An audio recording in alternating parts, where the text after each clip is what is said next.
Hi, it's Addie Kelzer with Urban Fitness Twin Cities, and today Keita is here with me and we're going to show you another tricep exercise that you can use to tighten and strengthen the back of the arm. So this is an exercise you're going to need dumbbells for. If you've been doing this exercise for a while, anything between 8 pounds to maybe 12 pounds would be appropriate.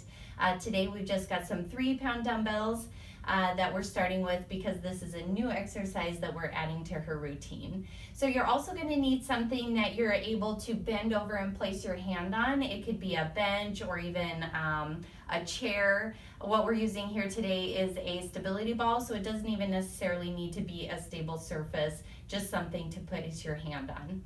So Keita, I'm going to have you grab your 3-pound dumbbell, and if you're watching at home, go ahead and grab your dumbbell as well.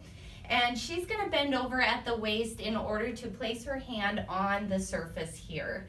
So one of the things before we start that I want to pay attention to is the spine position. It is very easy to be in a rounded spine with your spine, yes, reaching up, arched toward the ceiling. But instead, we want to bring the middle of the spine down. That's usually the most common, is that it's rounded up. However, if you notice that you're actually rounded down in the center, your ribs are falling toward the floor, you're going to want to pull your abs in and pick the rib cage up.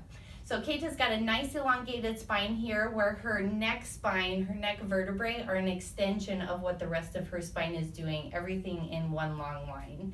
So now she's set up in her position, ready to go, and she's already got her upper arm stuck right next to her body. So this is going to be key for her tricep exercise, is that she's going to keep stable this upper arm portion and she's not going to move it. The only joint that's going to move during this exercise is going to be the elbow joint.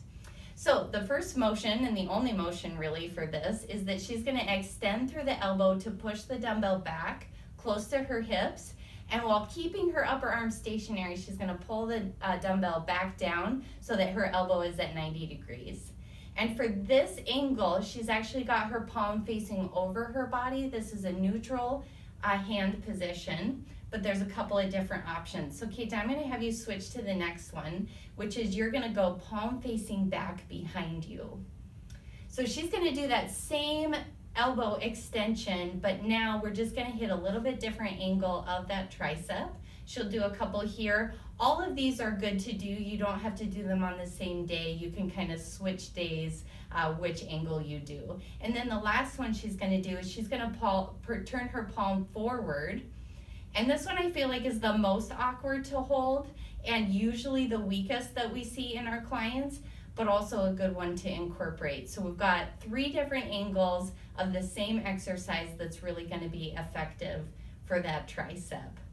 Very nice, Keita. And she kept that spine position throughout, which looked really good. So if you have any pain at all in your spine or your back while you're doing this exercise, play around with your feet position. Your feet don't have to be next to each other. You can also do a staggered stance as well before you hinge forward.